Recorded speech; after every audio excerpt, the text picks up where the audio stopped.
Hey guys, I said if there was any interest in my video that I'd come back on and make another video um, sharing my story from the beginning. I'm in a decent window right now. I haven't been able to lower my dose for almost 2 months though.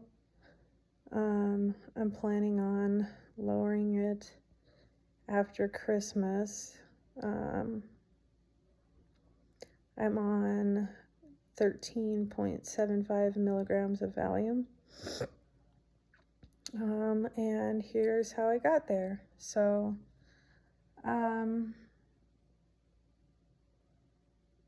I had been taking antidepressants for 16 years, sorry, and I'm not sure how much they play a role in my story, but I think that they do. It's my opinion, and this is just my opinion, that these drugs that I was on long term, I think I've been through just about every antidepressant there is. We were really never meant to be on them that long. But what actually happened to me was and I'll tie that back into the antidepressants, my story.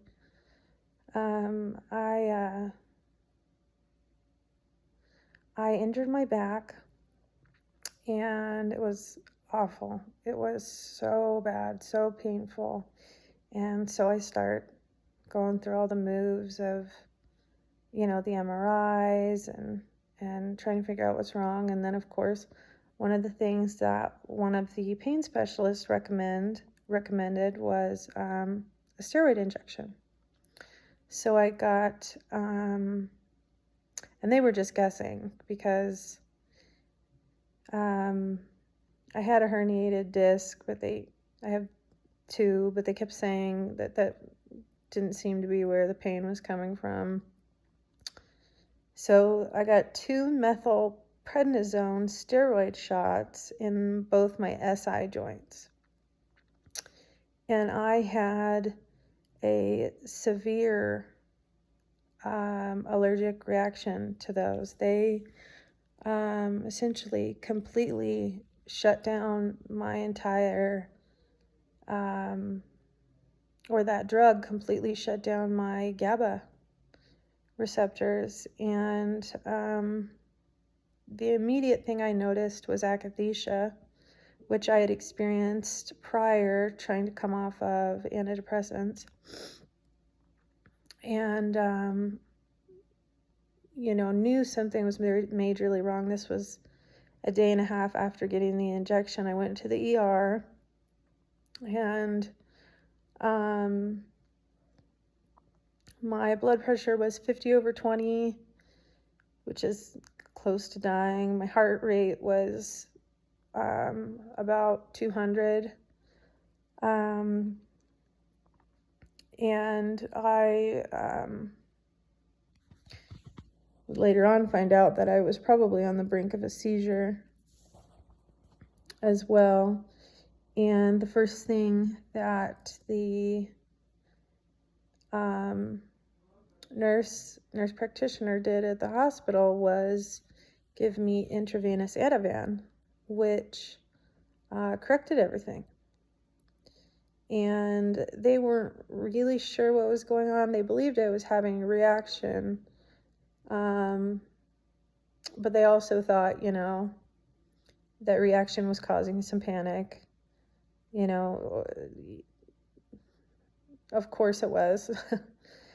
And to follow up with my psychiatrist for a prescription for Ativan, for a week or so. And so I did that, and I got the prescription for Ativan. And then after about a week, I thought, okay, my body should be okay, I still felt off, but I thought I should be able to stop taking the Ativan. So I tried.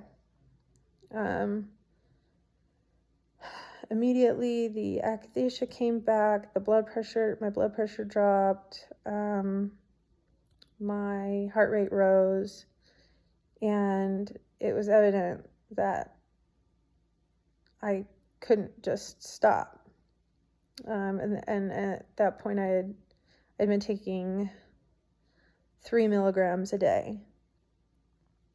And so I was like, okay, that's weird. And this is not ever having, I'd taken it before a handful of times in majorly stressful situations, but never continuously had I ever taken any benzo. And so I thought, well, that's weird.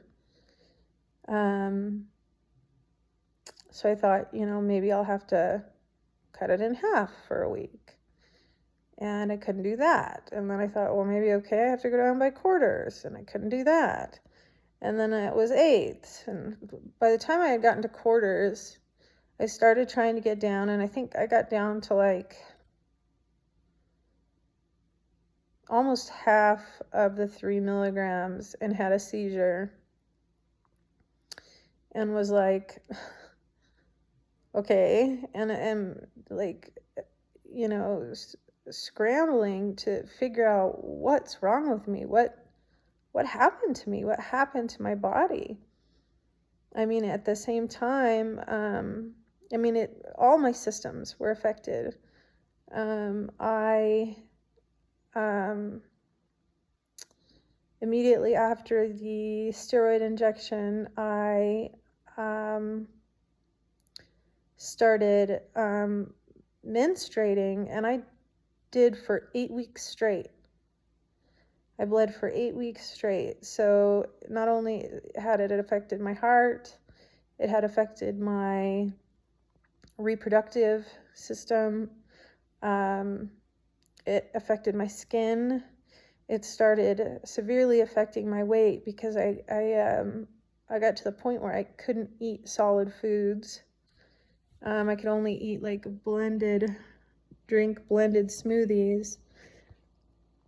So in about the course of 3 to 4 months, I lost 30 pounds. And in the meantime, I'm continuing to try and get off this Ativan because I'm aware of how dangerous it was, or it is.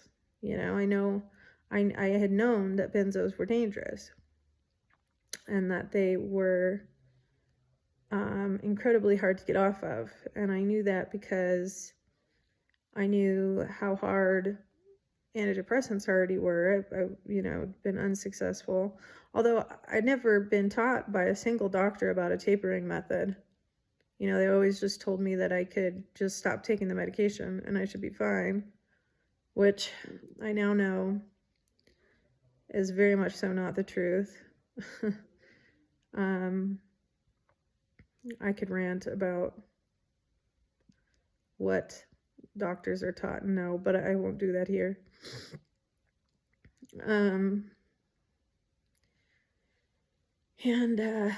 So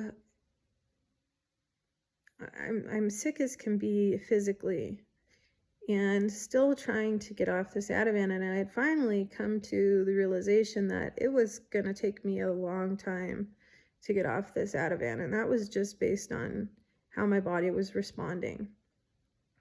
And I was bedridden for about 8 months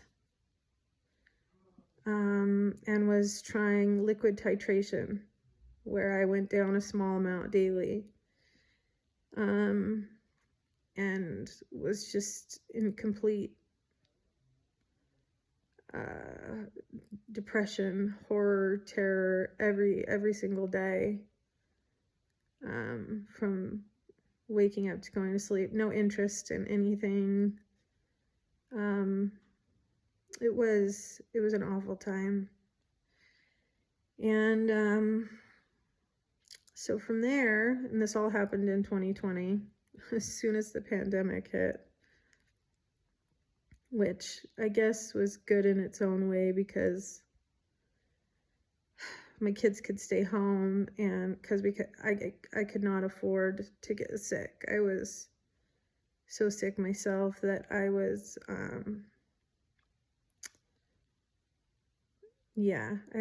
was touch and go for a little while. And really, like I said, the funny thing is that what started all this for me was not having a dependency on benzodiazepines. It was a reaction to a corticosteroid, which, tying back to the antidepressants, I wonder if they've had an effect on my body for being on them for so long, which might have caused the reaction to the steroid to be worse. I've also come to find that the reaction I had is very rare. Very rare. I mean, people have reactions to corticosteroids, but to have one as strong as mine is a very rare thing. And so the doctors were all baffled.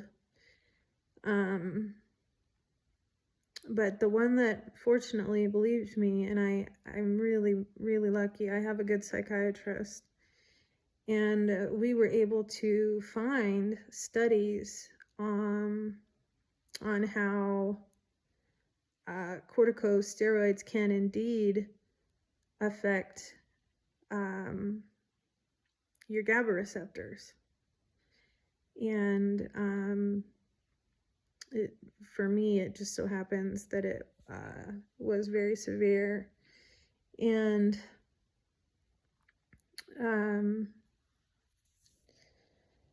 catching up to that's part of it. It finally got so bad. I decided through all of this that I really wanted to be done with all medications, that I wanted to get off the benzodiazepine, and I wanted to get off the antidepressant as well, because I had finally learned about tapering, and still believe that no matter how long it takes me, I'll accomplish that. I'll reach that goal. And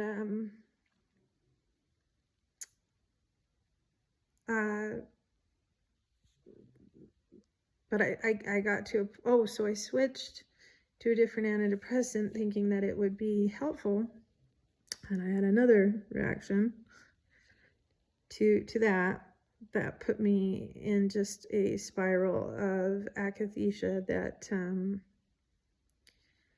not even the Ativan was helping, and nothing was helping, and I was out of options. And one of the things I'd heard about was a place outside my state that dealt with things in a more natural way. They helped by putting you on, different supplements, helping you change your diet. And so I went there for 2 months. But right before I went there, I also switched to Valium and got put on gabapentin, which I was really trying to avoid because it's just one more thing that I'm going to have to want to come off of.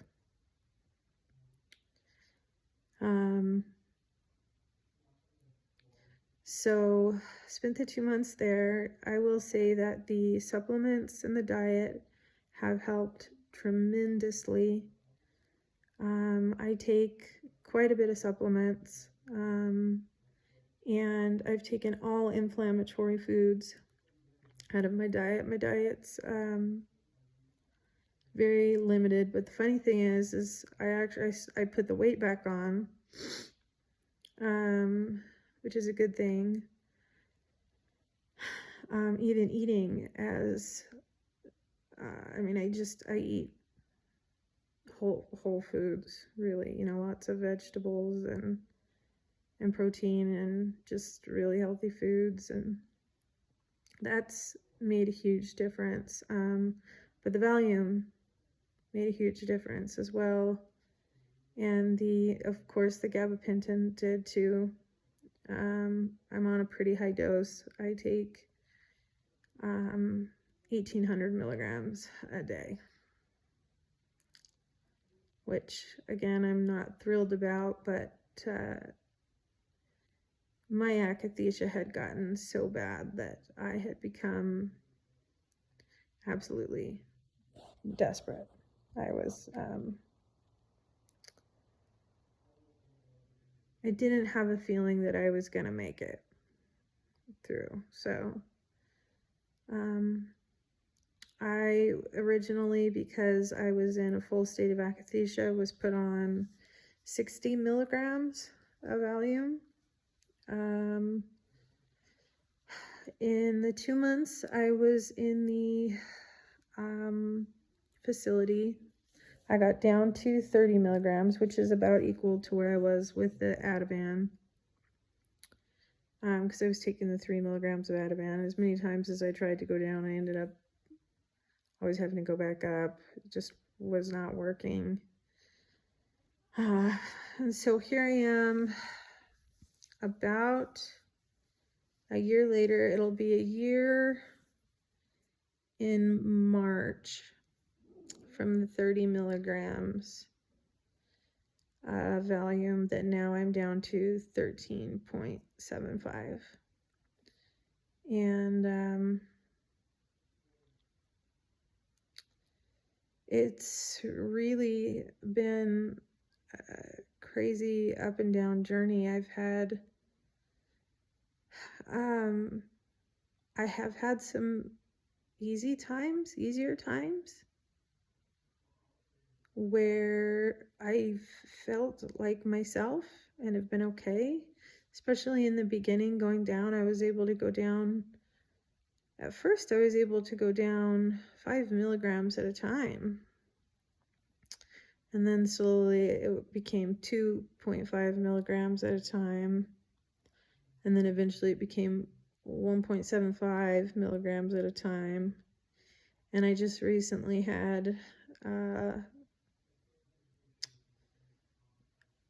akathisia reared its ugly head again after I tried to taper over Thanksgiving. And I ended up having to go back up because it was bad. And like I've been waiting another month. I taper once a month. So far that's been working for me, but seems with this whole benzo withdrawal thing, you really have to be willing to change things as you go if you need to. Don't set any expectations of, oh, I'm going to go down this much per month and this is how it's going to stay the whole time, because in my experience, it changes quite a bit. You have to kind of go with the flow. And and so in this, I've had those times where I felt relatively okay, and then there's been times where I've been the complete opposite of okay. And I've been really lucky, really blessed. The times that I have been since getting on the Valium and the gabapentin, prior to that it was all pretty awful, but and changing my diet and the supplements, the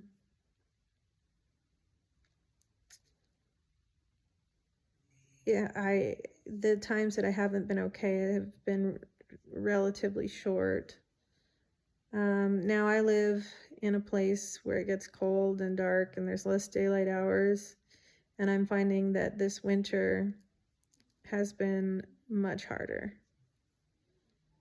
on things like my depression, and even titrating and going down. It seems like it's made that harder.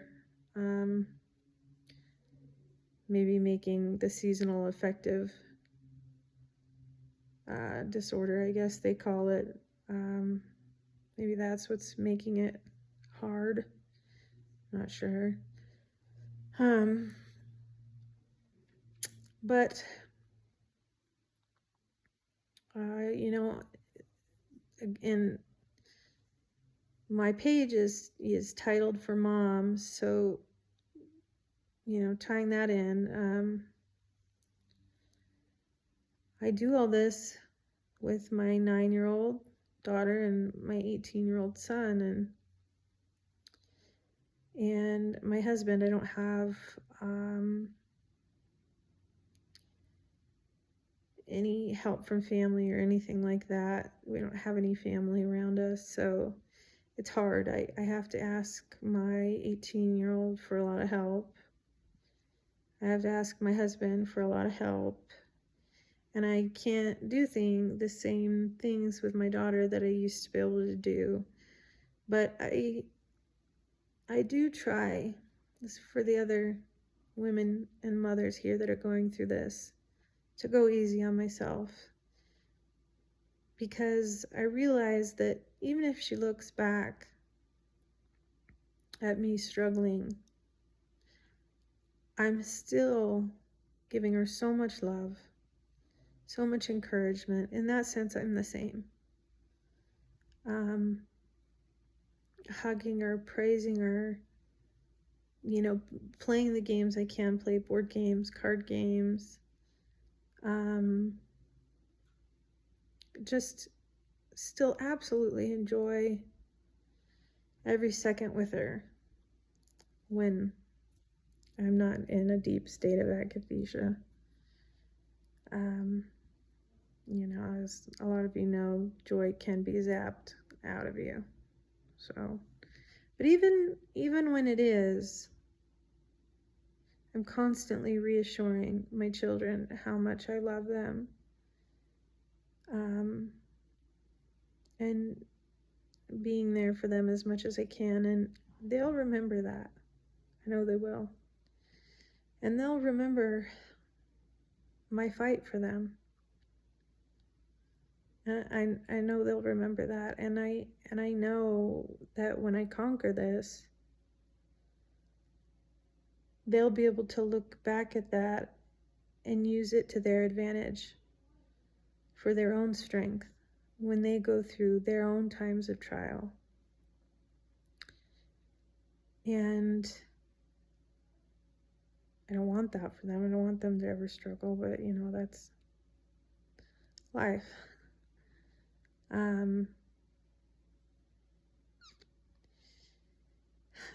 They are what keep me really looking to the future and moving forward. I do it for me too, but I use so much of my love for them as strength for myself. And even though I don't want to be in this situation, who would? It seems that I've been given what I need to pull through it.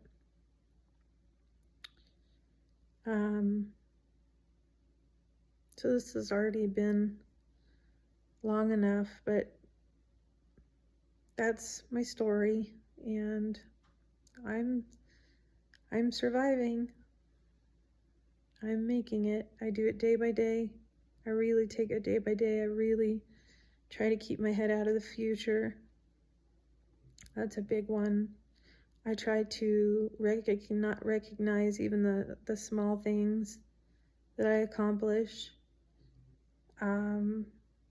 I really look to the little things and find try to find what joy and excitement I can there.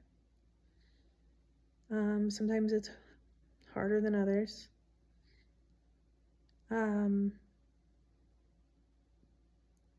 And I try not to take, I still do, I'm human, but I try not to take any moments I have with my family for granted. When I can feel them. You and I both know what that means, because there are times in this process where all we can feel is negative. So when I can feel those positive feelings with my family, I try to really stay present and stay in the moment and hang on to those feelings and appreciate them. The other thing I do when I can is focus on, and it may sound silly to some, and sometimes I can do this and sometimes I can't. Sometimes all I can do is hang on. But, manifest destiny. I picture myself at the end of this and the joy that it'll bring and the feeling of accomplishment and how just in awe I'll be of reaching the end. And I picture what that's gonna feel like, and I try to feel it now, knowing that it will happen.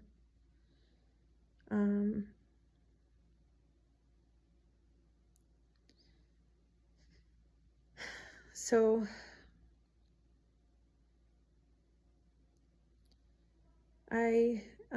if you guys have any questions on what supplements I take or what I've done with my diet that has considerably helped, I'm happy to go further into that. Just leave a comment. They really have helped. I know that's hit or miss for some people, but I've been lucky in that they've helped me. And other than that, I want to leave you guys with peace and love and light always, and I am praying for every single one of us out there, because we are pioneers in this endeavor. Getting off of psychotropic medications. There's really been no information prior to the internet, on how to get off of these meds. A lot of times doctors just pile more and more on top of us, and in my opinion, it causes more problems. Not saying for everybody, but for me. And we're the first taking this on and saying, hey, this isn't right. These drugs are awful. We have to get off these. We can't stay on these. They're hurting people. They're killing people. They're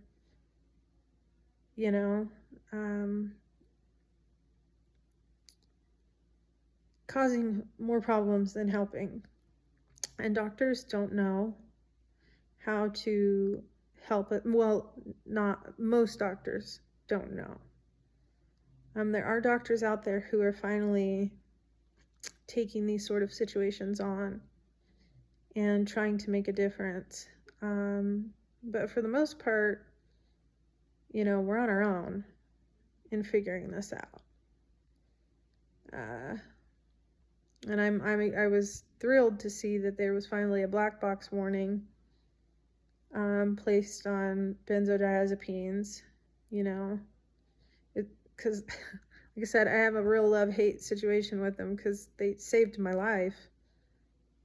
But here I am anyway, going through this, and it's awful. It's absolutely awful. And it's, for me, it looks exactly the same as somebody who's been taking benzodiazepines for years and years and years. It's altered. My GABA receptors were altered, and this is where I'm at. So we really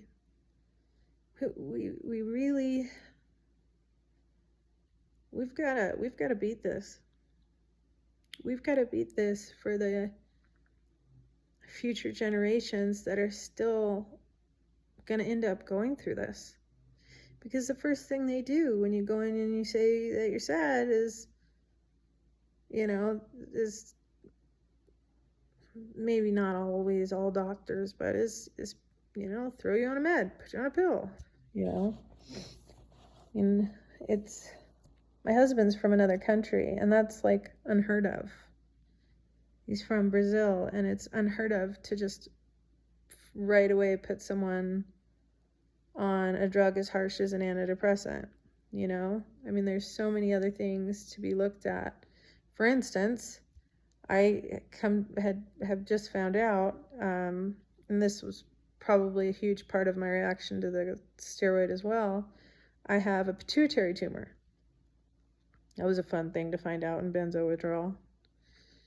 But it's like, so my whole endocrine system, for who knows how long, has been off. So, that could have very well been the underlying reason for me, coming in 16 years ago and saying, hey, I'm sad.